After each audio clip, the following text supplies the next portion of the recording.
Hello friends, welcome to our channel. இன்றைக்கி நம்ம என்ன பார்க்க போகிறோம் அப்படின்னா, பார்டர் கவாஸ்கர் ட்ராஃபியில் இந்தியா ஆஸ்திரேலியாவுக்கு நடுவில் 5 டெஸ்ட் மேட்ச் விளையாட போகுது.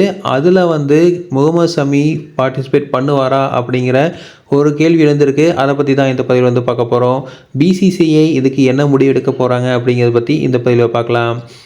முகமது ஷமி ஆஸ்திரேலியா தொடரில் பங்கேற்பார் அப்படின்னு ரொம்ப எதிர்பார்க்கப்பட்ட நிலையில் பிசிசிஐ ஒரு அறிவிப்பு வெளியிட்டிருக்காங்க. அதில் வந்து என்ன சொல்லியிருக்காங்க அப்படின்னா, உள்ளூர் மேட்ச்சில் கண்டிப்பாக அவர் ஆடணும் அப்படின்னு சொல்லியிருக்காங்க. 2023 ஒரு நாள் உலகக்கோப்பையில் ரொம்ப சூப்பராக பர்ஃபார்ம் பண்ண முகமது ஷமி அவருக்கு ஏற்பட்ட காயம் காரணமாக ஆப்ரேஷன் பண்ணணும் அப்படின்னு இப்போ வந்து ஆப்ரேஷன் பண்ணி ஓய்வில் இருந்துட்டு இப்போ ரீசெண்டாக வந்து செம்ம ஃபார்மில் திரும்பி வந்திருக்காரு. இப்போ நடந்த ரஞ்சி ட்ராஃபியில் ஒரு பேட்டிங்கும் பவுலிங் ரெண்டுலேயுமே சூப்பர் பர்ஃபார்மன்ஸை கொடுத்துருக்காரு. இதனால் வந்து இந்தியா ஆஸ்திரேலியாவுக்கு நடுவே 5 மேட்ச் கொண்ட டெஸ்ட் தொடரில் இவர் வந்து விளையாடுவார் அப்படின்னு பெரிதும் எதிர்பார்க்கப்பட்டுச்சு. இதில் வந்து மெயினாக என்னென்னா, ஆஸ்திரேலியாவில் இருக்கிற பிச் எல்லாமே வேகப்பந்து வீச்சுக்கு சாதகமாக இருக்கும் அப்படிங்கிறதுனால பும்ராவும் முகமது ஷமியும் சேர்ந்து பவுலிங் பண்ணாங்க அப்படின்னா கண்டிப்பாக வின்னிங் அப்படிங்கிறது நமக்கு கிடைக்கும் அப்படின்னு எதிர்பார்க்கப்பட்டுச்சு. இந்த நிலையில் தான் பிசிசிஐ இப்படி சொல்லியிருக்காங்க. ரெண்டாவது என்ன அப்படின்னா, நம்ம பேட்டிங் ஆர்டர் ரொம்ப புவராக இருக்குது. கேஎல் ராகுலுக்கு அடிபட்டிருக்கு, சுமன் கில்லுக்கு அடிபட்டிருக்கு.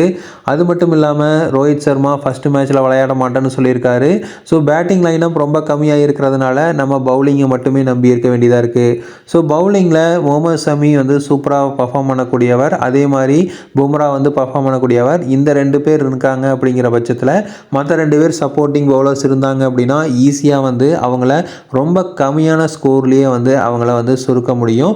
அப்படி வந்து கம்மியான ஸ்கோரில் நம்ம சுருட்டிட்டோம் அப்படின்னா பேட்டிங்க்கு அந்தளவுக்கு இம்பார்ட்டன்ஸ் கொடுக்க தேவையில்லை. ஆல்ரெடி நம்ம இந்தியாவில் பேட்டிங் லைனப் ரொம்ப புவராக இருக்கிறதுனால நம்ம வந்து ஈஸியாக வந்து வின் பண்ணுறதுக்குண்டான பாசிபிலிட்டிஸ் இருக்குது. ஆனால் பிசிசிஐ அதை வந்து பண்ண விரும்பலை.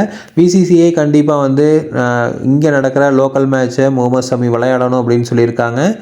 தொடர்ந்து முகமது ஷமி ரஞ்சி ட்ராஃபி, சையது முஷ்டாக் அலி ட்ராஃபி இந்த மாதிரி இதிலேயே தான் விளையாட போகிறாரு. இதனால் வந்து அவர் ஆஸ்திரேலியா போகிறக்கு வாய்ப்புகள் மிக மிக குறைவு. இதில் வந்து பார்த்தீங்க அப்படின்னா இந்திய அணிக்கு மிகப்பெரிய பலவீனம் தான் சொல்லணும். இது வந்து ஒரு பேரிழப்பு தான். இந்த மேட்ச்சு சாம்பியன்ஸ் ட்ராஃபிக்கு ரொம்ப முக்கியமான தொடர் அப்படிங்கிறதுனால கண்டிப்பாக வின் பண்ணணும் அப்படிங்கிற சுச்சுவேஷனில் இந்தியா இருக்குது. கண்டிப்பாக வந்து இந்த முகமது ஷமியை யூஸ் பண்ணாது ஒரு பெரிய இழப்பாக தான் இருக்கும். இதே மாதிரி இன்ஃபர்மேஷன் உங்களுக்கு தொடர்ந்து வேணும் அப்படின்னு எங்கள் சேனல் சப்ஸ்கிரைப் பண்ணுங்கள். தேங்க்யூ.